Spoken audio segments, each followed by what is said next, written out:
Bueno, Antonio, bienvenido al canal de televisión de Tendencias 21. Me encanta estar con Tendencias 21, una idea que sigo desde hace muchísimo tiempo y desde hace muchísimos años con todo interés. Y que nos has apoyado muchas veces y te lo agradecemos profundamente. Te quería hacer una pregunta como testigo que eres de excepción de muchos acontecimientos de España y del mundo en los últimos 50 años. Y para ti, ¿qué es lo que más ha cambiado, el cambio más significativo operado en España y en el mundo en los últimos 50 años? Pues yo me referiría fundamentalmente a dos cambios, el cambio económico y el cambio sociológico, ¿no? Dentro del cambio sociológico yo creo que el cambio más importante ha sido el de la mujer, es decir, el protagonismo que está adquiriendo la mujer en el deporte, en la política, en la vida civil, en la empresa, en todos los sitios.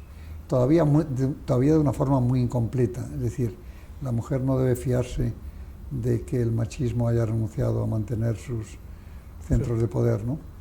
Pero qué duda tiene que, por ejemplo, en España, si a mí me preguntaran qué ha cambiado en España de una manera decisiva, ha sido el papel de la mujer en la vida española, que ha enriquecido la vida democrática, ha enriquecido la vida económica y sobre todo ha enriquecido también hasta la vida cultural. Y no digamos la vida deportiva, en donde está demostrando pues, que tienen pues, mucha más capacidad que el hombre pues, para aguantar dificultades y para superar resistencias. Mira, de los últimos 50 años, ¿podemos hablar de evolución social significativa o de evolución, una cierta regresión social debido a las desigualdades? Bueno, hay de todo. En general, no hablo solo de España. Hay de todo. Por de pronto que se sepa que el país más desigual del mundo en estos momentos es Estados Unidos, con una gran diferencia con respecto a los demás. En Estados Unidos la concentración de la riqueza en el 1% más rico es un proceso realmente que de momento es irreversible y que al parecer nadie quiere revertir. Y España también tiene ese problema de una manera muy especial porque es el país más desigual de Europa, ¿no? Tenemos que empezar a aceptar que la desigualdad ya no es un tema puramente estético, es un problema filosófico, existencial, dramático, injusto, urgente, o afrontamos la desigualdad o realmente la sostenibilidad del sistema va a ser nula, pura y simplemente nula, porque si lo que estamos haciendo es liquidar las clases medias, empeorar las clases pobres y concentrar la riqueza en los ricos, yo creo que nadie puede esperar que eso tenga futuro, porque eso funcione, sería como una especie o sea, ya no se trata ya de tener más o menos sensibilidad social, se trata de que las cosas cuando no son lo que tienen que ser no funcionan, y ese tema es el tema que en estos momentos tiene planteada la humanidad de una manera especial. Y me refiero a los países ricos. Si luego comparamos la distancia entre países ricos y pobres, pues también nos damos cuenta de que hay una serie de brechas que son realmente intolerables, ¿no? Se están corrigiendo, hay mucha gente que se tranquiliza diciendo sí, pero la brecha digital está mejorando. ¿Qué duda tiene que hay países en África que empiezan a tener una estructura digital más rica? Pero la verdad es que sigue habiendo unas brechas económicas, culturales, digitales tremendas, ¿no? Yo creo que en esos temas, a partir de ahora, la humanidad tiene que concentrarse, y yo creo que lo va a hacer, pero más que nada porque no tiene otro remedio que hacerlo. Y esa frase famosa de que nada tiene tanta fuerza como una idea cuyo tiempo ha llegado, es verdad. Es decir, pues la idea de combatir la desigualdad está ahí y va a haber que hacerlo. ¿Y tú cómo piensas que podría abordarse ese problema? ¿Qué habría que hacer al respecto? Las técnicas habituales son la técnica fiscal, es decir, gravar más a los ricos y gravar menos a los pobres, lograr que ese principio se mantenga. El problema es que las cosas se dicen así y parecen fáciles, pero luego resulta que son muy difíciles, porque lo que todo el mundo dice es no, porque como usted grave a los ricos se llevan la riqueza a otro sitio. Bueno, pues habrá que lograr superar ese problema. Un reequilibrio. Pero tiene que haber un reequilibrio, y la técnica fiscal es la adecuada. La responsabilidad social es también importante. En Estados Unidos ya se ha puesto de manifiesto un grupo de multimillonarios que se han comprometido, son más de 42, a dar el 50% de su riqueza, no menos, porque si no, no se puede incorporar al club. Se tienen que aportar el 50% de su riqueza para temas sociales. Eso demuestra que los ricos empiezan a darse cuenta en un país como Estados Unidos que el sistema actual no puede funcionar y que la riqueza tiene que asumir una nueva responsabilidad cara al futuro de las sociedades. También quería saber ¿Cuál era tu percepción de la escalada de la inestabilidad que se está produciendo en algunas regiones, por ejemplo el caso de Ucrania, en la vuelta de la tensión de las potencias, o el cambio climático que está originando también tensiones internacionales? ¿Cuál es tu percepción de esta situación? El tema de Ucrania es un tema importante, pero yo diría que comparado con otros mucho menores. Por ejemplo, comparar el tema de Ucrania con el tema de Siria no se puede hacer. El tema de Siria o el islamismo radical, que es un drama auténtico, es un drama auténtico. Es decir, el número de... es decir, que tengamos en estos momentos la cifra de refugiados mayor que ha habido nunca en la humanidad, más de 42 millones de refugiados, realmente demuestra que estamos viviendo problemas auténticamente tremendos, ¿no? Es que hay mucha gente que ya prefiere, como es lógica, asumir cualquier riesgo. Yo he conocido personas que han ido desde Siria hasta la frontera con Ceuta y Melilla, pues para ver si pueden lograr pasar al continente europeo, ¿no? Y lo han hecho prácticamente a pie o con medios de transportes tremendos. Realmente estamos viendo unos dramas realmente tremendos en ese aspecto. Y el tema que tú has mencionado, que es lo del yihadismo, pues es un tema al que habrá que empezar a afrontar de una manera seria. Vamos a ver, una persona que está dispuesta a morir, que no tiene miedo a morir, tiene más fuerza que un portaaviones. Es decir, si alguien no está dispuesto a morir es más difícil, pero gente que esté dispuesta a morir tienen una capacidad de acción tremenda y una capacidad de paralización y de atemorización de sociedades tremenda, ¿no? Y yo creo que en ese aspecto no es que no podamos bajar la guardia, es que tenemos que ser conscientes de que es un riesgo auténtico y real y que frente a ese riesgo hay que poner todos los medios inimaginables en marcha. Pero al mismo tiempo tendremos que ponernos a pensar cómo logramos que el radicalismo islámico y que el yihadismo se moderen. Todas las religiones han tenido una fase radical, incluida la religión católica. El misterio es en cómo el islamismo no logra moderarse después de tanto tiempo. Y yo creo que en ese aspecto lo que hace falta es diálogo. El Papa actual tiene que afrontar ese tema. El diálogo entre religiones tiene que ser un diálogo civilizado y un diálogo racional. Una religión puede decir, yo soy una religión auténtica, y todas las religiones son auténticas. Lo que no puede decir es, yo soy la única religión auténtica, porque entonces se taja cualquier posibilidad de diálogo. Y aunque la gente no lo crea en estos momentos, el hacer un G8 religioso, un G8 de religiones, que se aceptaran y se respetaran unas a otras, y que establecieran objetivos, y que establecieran propósitos de colaboración, sería realmente importante, ¿no? Pero, en efecto, estamos viviendo una sociedad, tanto en el mundo como en España, en donde cuando los problemas alcanzan un nivel de complejidad muy alto, lo que hacemos es ignorarlos. Hombre, no podemos ignorarlo del todo porque sabemos que están ahí. Lo tenemos pero en la puerta. Lo que hacemos es, pues bueno, convivir con ellos, los miramos de reojo, comentamos entre nosotros y decimos qué horror esto, pero la verdad es que no hay una voluntad auténtica de afrontar el problema y es ahí donde tenemos que mejorar. Yo te refería antes la situación en Ucrania porque está dando origen a una nueva confrontación soviético, iba a decir ruso-norteamericana, y cómo veías tú, si veías posibilidades de una escalada en esa región que afecta al desarrollo de Europa. Yo personalmente no la veo, no quiero minimizar el problema y comprendo que es un problema especialmente complejo. Yo he estado en Ucrania, he conocido el problema y lo he vivido hasta geográficamente. Y el que crea que es un problema muy simple también se equivoca, es un problema como todos los problemas actuales muy complejos. Es decir, la postura de Rusia nos parece intolerable desde la óptica europea y desde la óptica americana, pero desde su propia óptica tienen también sus argumentos y sus razones, ¿no? Yo creo que los rusos tendrán que darse cuenta de que tienen que ceder en su actitud, pero no creo sinceramente que ese vaya a ser el problema que desencadene un enfrentamiento ni una vuelta especial. A la Guerra Fría. Sinceramente no lo creo. En fin, se me puede acusar de optimista, pero en fin, bueno, estoy dispuesto a serlo y además sinceramente creo que ese no es el problema. Y creo que, por ejemplo, problemas como el de Siria son problemas para la humanidad muchísimo más serios y mucho más desestabilizantes.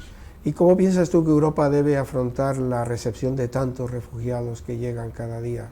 Pues vamos a ver, primero recordando su propia historia. La historia de la humanidad es una historia de las emigraciones, es decir, la humanidad se ha hecho a base de migraciones de ir de un lado a otro. Recordemos lo que son los Estados Unidos. Los Estados Unidos es el producto de la migración europea. Totalmente. Es decir, no veamos estos fenómenos como fenómenos nuevos, ni como fenómenos especialmente difíciles. Los procesos migratorios son absolutamente inevitables. Y además siempre han sido positivos. En Estados Unidos se reconoce que la migración mexicana y la migración latinoamericana ha sido para Estados Unidos realmente una bendición auténtica.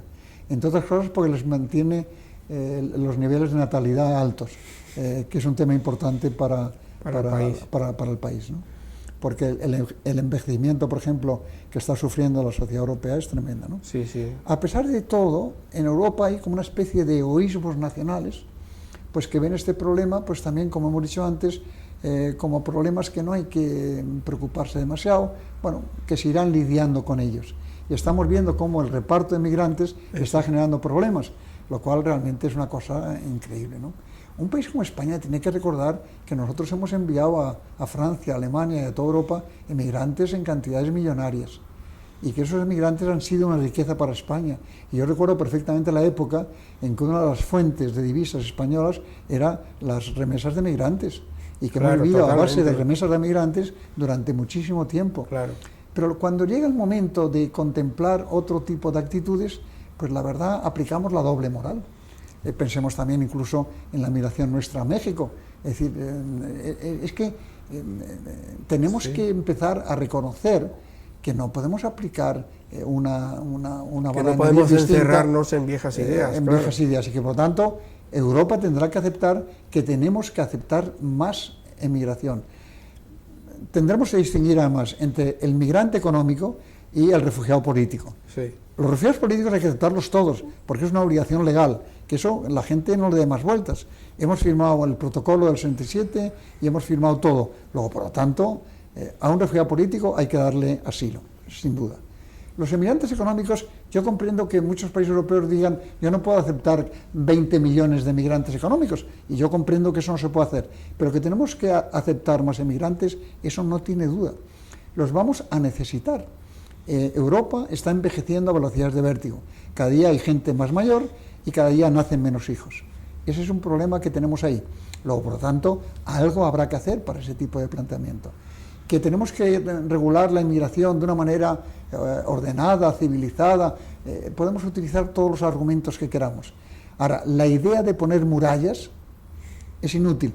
Podemos hacer una valla de 3 metros, la saltarán, de 10 metros la saltarán, de 20 metros la saltarán. La gente no sabe lo que hace o puede hacer una persona cuando no tiene nada que perder. Claro. Cuando no tienes nada que perder, si hay que saltar una valla de 25 metros, saltas una valla de 25 metros. Claro. Y por lo tanto, eso es, insisto, es otro tipo de los problemas a los que preferimos mirar de reojo. Es decir, bueno, sabemos que es un problema, pero en fin. Y luego que los españoles sepamos que el problema de España en materia de migración y refugio, comparado con el de Italia, es nada. Es decir, en Italia, a través de Lampedusa, están sufriendo, es decir, el número en términos cuánticos es de prácticamente 10 o 14 veces el nuestro, ¿no? Es decir, menos hipocresía, menos dogmatismo, más sentido de solidaridad, más sentido incluso de pragmatismo. Es decir, tenemos que afrontar este problema de otra manera completamente distinta, recordando que los problemas no son lo importante es la actitud frente a los problemas, y lo que tiene que cambiar frente al problema de la inmigración es la actitud, y la actitud que estamos teniendo ahora es muy mala, lo advierto, es la menos adecuada para ¿Hablan de España o de Europa? De Europa. De Europa, en su conjunto. Y en España también. Y de España, por descontado. Por supuesto. También te quería preguntar sobre el tema de la corrupción, que es un tema muy recurrente en las sociedades actuales, y quería saber tu percepción del problema, tanto a nivel español como internacional, y si piensas que es un problema estructural o que es una cosa anecdótica en las sociedades actuales. Vamos a ver, la codicia en el ser humano siempre se mantiene, y todos en alguna forma somos codiciosos, y todos en alguna forma queremos ganar más dinero y tener más dinero, ¿no? Esa cultura de la codicia empezó en Estados Unidos, en el mundo financiero, que fue la que generó toda la crisis actual, y realmente nunca han aceptado esa responsabilidad, pero ellos son los culpables, ¿no? Atacar la corrupción, obviamente hay que atacarla. La corrupción no va a desaparecer, siempre habrá algún grado de corrupción. El problema es cuánto. si la corrupción es del 2%, o el 3%, o el 5%, pues lo aceptaremos. Cuando la corrupción se acerca al 50% o se convierte en un problema institucional, como hay muchos países latinoamericanos que tienen un problema institucional de corrupción, es que todo está corrupto, todo en sí mismo está corrupto. Y la corrupción se acepta además de una manera tremenda. Yo recuerdo visitar países latinoamericanos en donde familias muy pobres pagaban mordidas por servicios como el gas o el agua y tal, y cuando uno decía, pero es que usted no debe pagarlo, te miraban como un loco y decían, pero mire usted si es una cantidad muy pequeña la que me piden y tengo asegurada. Es decir, están como establecidos en la propia sociedad, ¿no? Frente a eso, ¿qué cabe? Primero, lo que hemos empezado a poner en marcha en España, que es la ley de transparencia, hacer que todo sea mucho más transparente, que los ayuntamientos, que las empresas, que los organismos sean auténticamente transparentes. Y que, por lo tanto, la transparencia va a eliminar la corrupción, no, pero la va a hacer mucho más difícil. Es decir, hay ayuntamientos en España transparentes, como es el de Bilbao, en donde un ciudadano puede preguntar todo lo que le parezca oportuno con respecto a ese ayuntamiento. Pues lo mismo habrá que hacer con los ministerios, con los parlamentos, con los partidos políticos, con todo el mundo. Y cuando empecemos a mejorar en materia de transparencia, ese tema irá mejorando. ¿España es el país más corrupto del mundo? No, es decir, Italia es más corrupto que España. En China el grave problema en estos momentos, según Xi Jinping, es la corrupción, y lo ha dicho más públicamente, vamos, no es que yo le atribuya palabras, vamos, lo ha dicho públicamente en el Parlamento chino, que en estos momentos en China el grave problema es la corrupción. ¿Por qué? Porque en China hay un proceso de crecimiento económico, y todos los procesos de crecimiento económico llevan aparejados problemas de corrupción.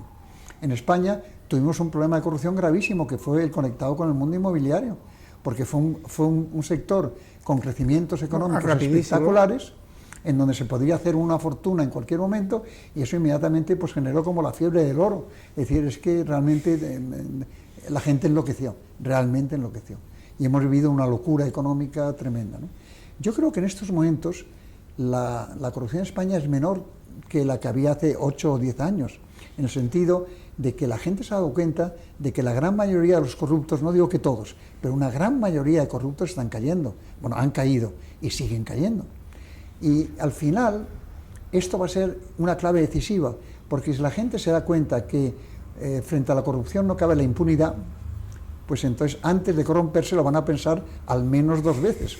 Porque es que lo que pasaba antes es que uno no tenía la menor sensación de peligro. Claro. Había como una especie de clima de impunidad total. De cultura de la corrupción. Y en un clima de impunidad total, pues las cosas son... No todo vale. Todo vale. Yo siempre le digo de todo, además. Es decir, es como el tema fiscal. Si no hay un delito fiscal, la gente no paga impuestos, no nos engañemos. Claro. Es decir, tiene que haber algún contrapeso. Y el contrapeso puede ser el castigo. Y yo creo que lo que está haciendo el sistema judicial español y el sistema de los medios de comunicación es una tarea admirable para que las jóvenes vean que, insisto, habrá gente que salga de rositas, pero una gran mayoría de la gente está cayendo y siguen cayendo. Claro, y además y casi todos pertenecen a la época de la burbuja inmobiliaria, ¿eh? Casi todo. Sí. ¿Eh? No digo que todo, casi todos a la burbuja inmobiliaria. Y te quería preguntar, ¿tú piensas que la corrupción ha incidido en los cambios recientes políticos de España? Que ha afectado, no tiene duda, y que sobre todo ha generado una falta de credibilidad en el mundo político tremendo, pero eso ya sí que no lo digo yo, es que el CIS viene demostrando desde hace ya mucho tiempo que la corrupción se ha convertido, pues yo no digo que en el problema principal, pero vamos, es que está casi muy, vamos, en algún momento ha estado cercana al paro, que hay que ver lo que tiene que ser ese tema para que se acerque al paro en términos de preocupación. La gente no soporta más corrupción, no soporta más. Estamos hartos. La gente está realmente harta, ya no puede más, ya no puede más. Y sobre todo la gente buena, la gente que trabaja, la gente que quiere trabajar, la gente que tiene familia, la gente que intenta educar a sus gentes éticamente y tal. Es decir, es que no puede ser, es que no puede ser. A mí me extraña de verdad que en España los partidos políticos no se han puesto de acuerdo en establecer sistemas de control absoluto en esta situación. Insisto, pero al mismo tiempo, y no lo digo por crear optimismo ni porque el mal de muchos sea consuelo, que es consuelo de tontos, sino porque, en efecto, el mundo vive la corrupción, porque estamos viviendo el tema España, pero hay que ver, por ejemplo, los escándalos financieros que se han creado en el mundo anglosajón, porque la gente ha manipulado el LIBOR y ha manipulado las divisas. lo cual es verdaderamente increíble, es decir, que han jugado realmente con fenómenos. Sí, es decir, sí. Es escandaloso. se ve que el control de la codicia es una cosa tremenda y estamos aquí. Y yo quiero advertir ahora una cosa. En España estamos empezando a volver a una burbuja inmobiliaria. A mí me gustaría que hubiera como un sistema de alarma que dijera, cuidado, está entrando usted en burbuja inmobiliaria. Porque lo malo de las burbujas es que llega un momento en que ya son invencibles, que es lo que pasó en España. En España hubo un momento en que todos sabíamos, tú y yo, que había burbuja inmobiliaria. Totalmente. Y nadie lo quería reconocer. Pero nadie lo quería reconocer y ya, hasta que no explota, no hay nada que hacer. Bueno, pues deberíamos encontrar ese momento en el cual todavía es posible controlar la burbuja. Mira, y en el nuevo escenario político español, que se están emergiendo nuevos partidos como Podemos o Ciudadanos, ¿cuál es tu percepción de esta nueva situación? Pues yo creo que ha tenido su parte positiva y que puede tener su parte problemática. La parte positiva es que está obligando a los partidos clásicos a reaccionar, porque en definitiva los nuevos partidos se han incorporado al mundo político porque alguien les ha dejado un hueco, no nos engañemos. El mercado político en ese aspecto funciona como el mercado económico. Si en el mercado económico alguien te deja un hueco, lo ocupas. Bueno, pues aquí han ocupado un espacio que habían abandonado por desidia, por falta de ocupación, por falta de sensibilidad, los partidos clásicos. Eso tiene de bueno el hecho de que ahora están intentando reaccionar, y el mero hecho de que intenten reaccionar a mí me parece que es positivo. El tema problemático es que, vuelvo a reinsistir en una idea, la democracia no consiste en que estemos de acuerdo, consiste en convivir en desacuerdo. ¿Y cómo se convive en desacuerdo? Con el diálogo. Y en España la cultura del diálogo es muy pobre. Es decir, es que no dialogamos, es que nos cuesta dialogar infinitamente, ¿no? Y sin diálogo Tú has no hay sido una democracia. Dalí del diálogo en toda la... Lo sabes que vengo española. escribiendo sobre este tema permanentemente. Es que sin diálogo no hay democracia. ¿Qué es lo que va a pasar? Hombre, lo que va a pasar es que los nuevos partidos que se han incorporado y que no tienen, digamos, un pasado... Una trayectoria. Una trayectoria más que un pasado, porque todo el mundo tiene pasado. Hombre, se empiezan a dar cuenta de que el poder modera mucho. Porque hay unas realidades, sobre todo las realidades sociológicas y las económicas, pues que, es decir, y además yo creo que en estos momentos todo el mundo está operando pensando en las próximas elecciones generales, y por lo tanto pues está todo el mundo en una especie de compás de espera que hace que las cosas las veamos como muy complejas, ¿no? Pero yo creo que la idea es que todo este tipo de temas, una ciudadanía como la española las va a saber interpretar, y que en las elecciones generales se va a volver a producir como una especie de reordenamiento de la situación. No digo cómo, porque no sé ni me atrevo a explicar cómo, pero que nadie crea que este pueblo es un pueblo insensato. Es un pueblo que quiere, como es lógico, mejorar la condición ciudadana y buscar nuevas salidas, ¿no? Y yo creo que en ese aspecto todo lo que ha pasado ha tenido su sentido, y todo lo que va a pasar también va a tener su sentido. Mira, uno de los aspectos importantes que inciden en la política, particularmente mirando el caso de Grecia, es el tema de la deuda. Eso es. ¿Cómo ves tú la reivindicación griega y eventualmente que otros puedan repercutir esa situación en otros países? Pues que es un tema que afecta en efecto a todos los países, incluido España. Ayer mismo Mariano Rajoy, en un almuerzo, pues insistió y reconoció que tenemos un problema de deuda muy importante, ¿no? Y que en efecto la cultura de la deuda también hay que ponerla en cuestión, que es que no se puede vivir con una deuda excesiva. Eso de que habla el Código de Comercio de comportarse como un ordenado comerciante, pues es verdad, es decir, tener un exceso de deuda debilita mucho tu capacidad de acción, ¿no? Grecia obviamente es otro problema. Grecia es un país que yo creo que se ha ido abandonando a sí mismo, y que ha cogido una serie de costumbres realmente especiales, ¿no? Yo ahí la diferencia la veo realmente en cuanto a lo que podríamos llamar la resiliencia, es decir, la capacidad de rebotar frente a las dificultades. Y España, por ejemplo, en ese aspecto ha sido un país admirable, es decir, lo que ha pasado y está pasando en este país, a pesar de las crisis, a pesar de la pobreza, a pesar del paro, que realmente se mantenga la vertebración de la sociedad, que los niveles de seguridad ciudadana siguen siendo realmente altos y realmente admirables, que mucha gente esté soportando dificultades máximas con una entereza y con una dignidad admirable, ¿no? Y yo creo que eso, en un país como Grecia, esa cultura del sacrificio y de la capacidad de aguantar es muy débil. No es la misma, no es la misma. Es muy débil. Y yo creo que eso es lo que van a tener que aprender, porque como dicen los americanos, no hay alternativa al trabajo. Yo creo que este país es un país España es un país en donde se trabaja y en donde se quiere trabajar y en que cuando se tiene oportunidad de trabajar se demuestra la calidad de ese trabajador, ¿no? Bueno, yo espero que ese tema se resuelva. Vamos, con esto quiero decir simplemente una cosa. Como todos los problemas son muy complejos, es decir, hay que evitar la tentación del dogmatismo. Grecia tiene toda la culpa, Europa ninguna. No, Europa tiene que asumir también su culpa. Que al final va a haber que encontrar alguna fórmula de quita, alguna fórmula de reducción, alguna forma de expansión de plazos, yo creo que no tiene duda. Vamos a ver qué pasa este domingo. Sí. En el referéndum. En el referéndum, y desde ahí partiremos, ¿no? Pero yo creo que tanto como se sale el sí como se sale el no, la solución es complicada, ¿no? Claro, claro, en los dos casos. A mí me encantaría que el problema se resolviera porque el constitucional griego decidiera que el referéndum no ha sido consultado legalmente. No tiene una consulta legal. No tiene una consulta legal y que se siguiera negociando. Pero en fin, ya veremos. Ya.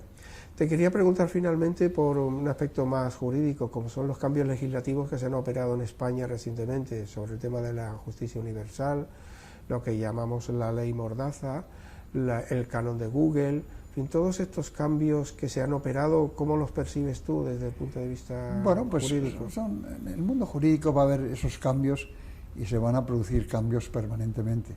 El otro día estuvimos en colaboración con otra fundación, la Fundación FIDE y la Fundación Garrigues, estamos estudiando, por ejemplo, la relación del derecho con la nueva tecnología y la relación del derecho con la nueva ciencia, en donde están produciendo fenómenos que en estos momentos los juristas no somos capaces de entender, ¿no? Y nos estamos empezando a dar cuenta en el mundo jurídico de que para acercarnos lo que más podamos a la verdad, tenemos que empezar a hablar con científicos, con economistas, con arquitectos, con ingenieros, con gente de la cultura. Es decir, ahora tenemos que empezar a ver los problemas desde todos los puntos de vista, ¿no? Que la ley Mordaza me preocupa. Yo espero que también ahí pues se llegue también a formas de diálogo y a formas de entendimiento, que es en definitiva lo que pide el mundo jurídico, ¿no? Claro. Igual que pasó con las tasas judiciales, igual que pasó con otras muchas cosas, en donde se pueden encontrar soluciones, ¿no? El actual ministro de Justicia es una persona muy partidaria de todo este tipo de encuentros y de diálogos, ¿no? Y yo creo que ahí pues lo que tenemos que hacer es empezar a darnos cuenta de que para un país como España la seguridad jurídica, la ética jurídica y la capacidad judicial son muy importantes incluso para la vida económica y para la convivencia ciudadana, ¿no? Y que por lo tanto en todos estos temas tenemos que tener un especial cuidado.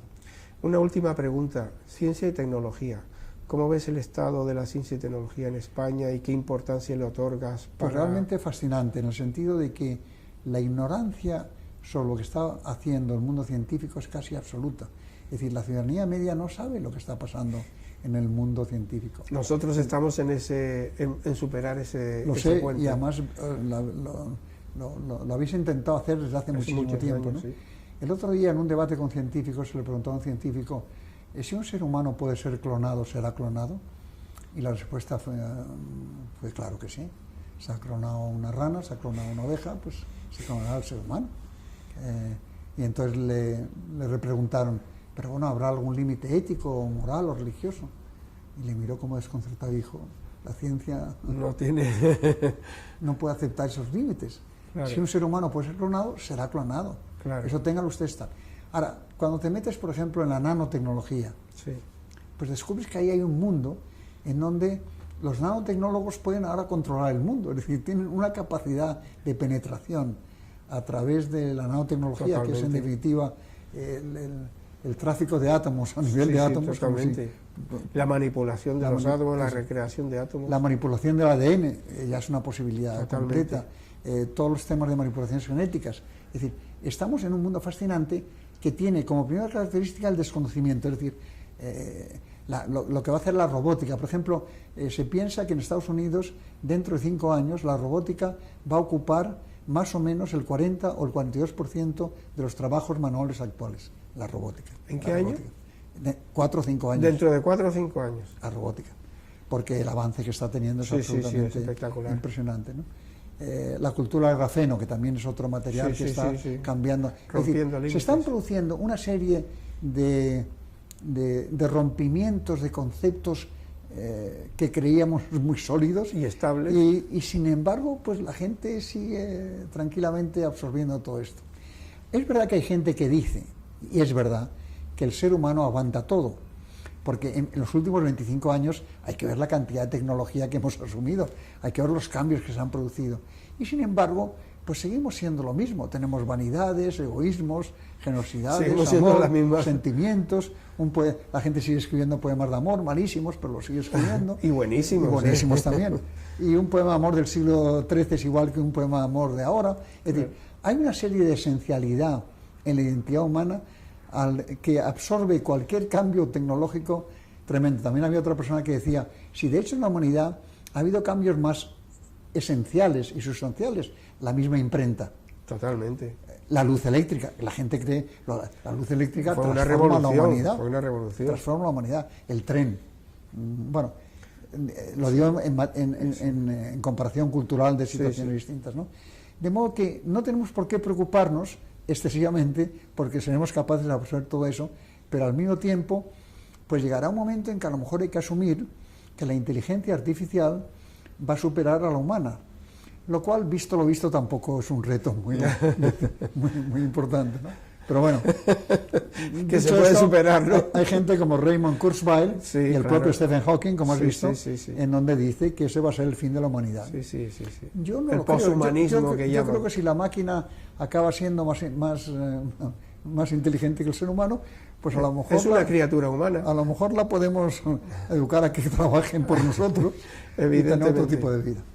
Pues muy bien, Antonio, ha sido un placer. Muchísimas gracias por esta entrevista. Y que de verdad reconozco que en Tendencias 21 estos temas venís tratándolos desde hace mucho tiempo. Abriendo caminos. Y que se tarda mucho en abrir caminos. Es curioso cómo este tipo de sensibilidad no logra mejorarse. Pues muchísimas gracias, Antonio. Gracias a ti. Hasta pronto.